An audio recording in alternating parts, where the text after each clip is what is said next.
Hey guys, Dave with First Place Auto Parts, and you know, I love quirky cars. Not because they're so frequently seen, but because they're not. And in the case of this 1964 Chevy II that's behind me, it's what it doesn't have under the hood that really caught my attention. Today's video, we're going to talk about this thing. Look, I was recently at PUI Interiors, and I ran smack into the middle of this car in the middle of their showroom, which is where I'm at now. In today's video, what we're going to do is we're going to take a look at this car a little bit closer and get the backstory to it. It's owned by Cliff Carr, who works for PUI Interiors, and find out a little bit more, the reason why it is the way it is, who owned it, and why there's a doggone cork in the transmission dipstick tube. So guys, stay tuned today. Today we're going to take a look at this really awesome 64 Chevy II. It's an SS. And I'll give you a hint, you might be surprised what the engine and drivetrain combination is.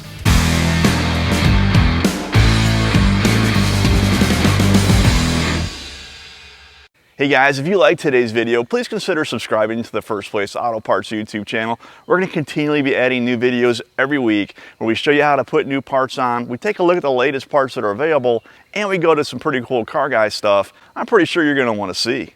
So guys, today in the studio, or I should say in the PUI showroom, is I have Cliff Carr, who is the Senior Product Manager for PUI Interior. He's one of the guys that helps bring all the really cool interior stuff, the high-level quality restoration stuff to the market.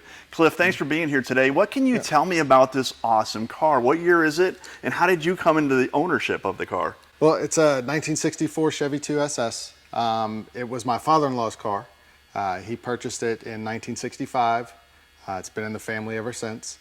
It was his daily driver until the mid-70s, and then became a secondary driver.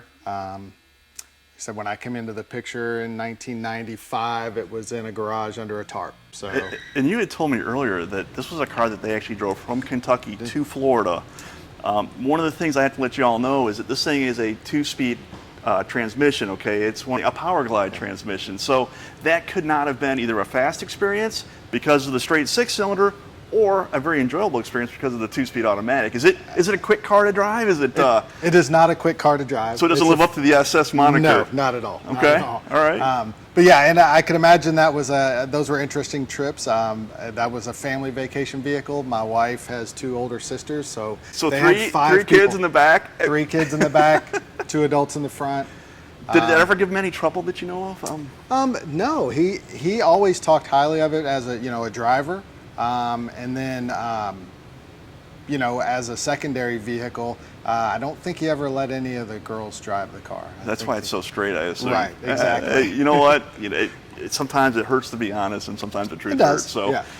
It's really neat, but it's so rare to see an SS that's not a 327 4-speed manual transmission car. And I'm guessing that's one of the reasons why this car has survived the way it has. I'm assuming if it had a V8, someone would have tried to buy it and hot rodded it and all those things. So it's really neat. Is it the original? I'm assuming it's been repainted? It has been repainted. We started the restoration probably in 05. So I think it was finished around 07. Oh wow! Did you do it yourself, or? No, most of the work was done. I mean, I helped him with the things I know, the interior. And that interior's side. Beautiful, by the way. Fortunately, we have a few mechanics on that side of the family, so they helped with all the powertrain and everything. But he really enjoyed it. He was 85. Wow! And was he still driving? Could he? At 85? Yeah, he still drove it. That's so cool. And he passed away in 2018 at 94. So. Wow! Yeah. Wow! So I have to ask you, the car is really nice. It's got, white wall tires, very original. What's the story with the cork and the transmission dipstick tube?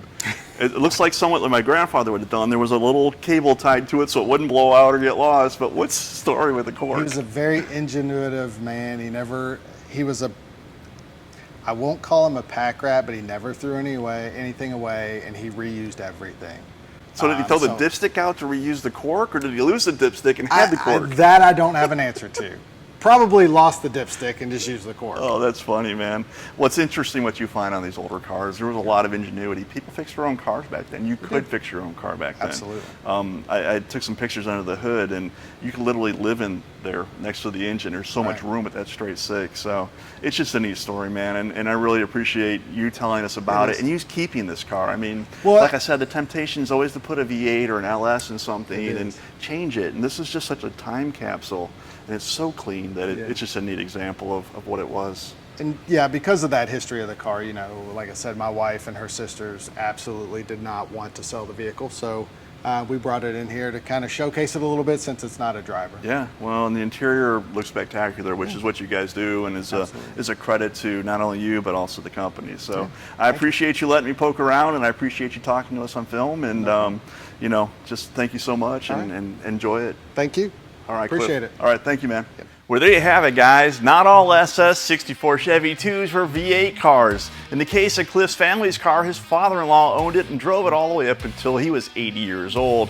And then they went ahead and did a light restoration, which included painting some interior freshen-up, which makes sense since Cliff works at PUI Interiors, and they make high-quality restoration interior products for the American muscle car. Guys, I hope you appreciated and enjoyed seeing this car. There's a lot of them out there that are just hiding in plain sight. Never expected to see this one in the showroom at PUI, and really it's just sitting here because it has nowhere else to go.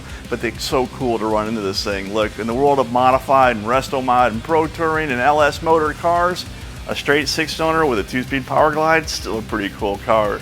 Guys, until next time, keep the hammer down and keep it between the guardrails.